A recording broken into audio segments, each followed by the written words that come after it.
Hi y'all. Succession planting the Diakon Radish crop in June 2nd with red potatoes.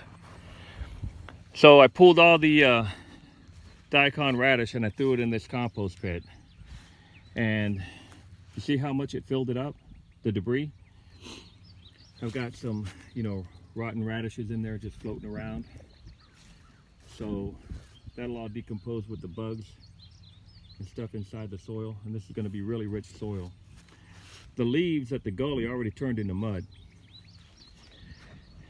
Okay, so I'm going to go ahead and succession plant a root crop with another root crop, but I don't think you really want to do that, but I'm doing that because I have all these potatoes I need to do something with. So this is how you do it. I already tilled the soil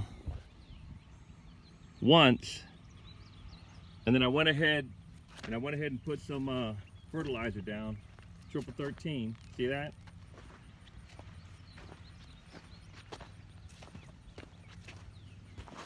Lined it up with triple 13, and some of the Diakon radish is still in there. Normally, you'd want to till your Diakon radish into the soil, but I just went ahead and pulled it all because we're eating it. Okay, so after you till it, after you put your fertilizer down, you tilled it the first time, put the fertilizer down, and now I'm tilling it again.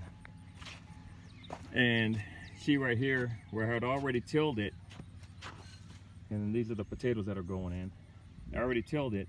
And then after you till it, you want to use this hoe right here to make the furrow.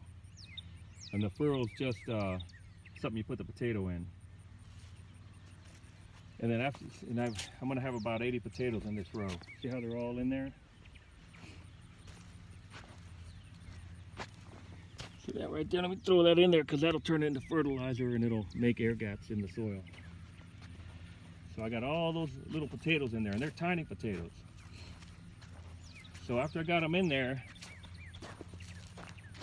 and there's where I pulled the radish and just dropped another potato in the hole where the radish was at. But I think I should have waited. Okay, so now what I'm going to do right here, these are tiny potatoes. They're not ideal starter potatoes, so I'm just going to go ahead and cover them up by hand right here like this. Okay, because they're very tiny. I'm just going to cover them up like that. See that? I'm just going to cover them by hand. I just want them to break through the soil on their own. And right there. See that? I'm going to go through there and do the whole thing like that. And then after they all break through the soil, if the soil on the side is kind of too hard, I'll run that tiller again on either side to soften it up, and then I'm going to cover up the leaves. Once they get a little taller than this right here, I'll cover them up again. And that way, it's called mounding your potatoes. And I think what happened over here with this low yield, I had buried the potatoes too deep. I made a big furrow like this right here.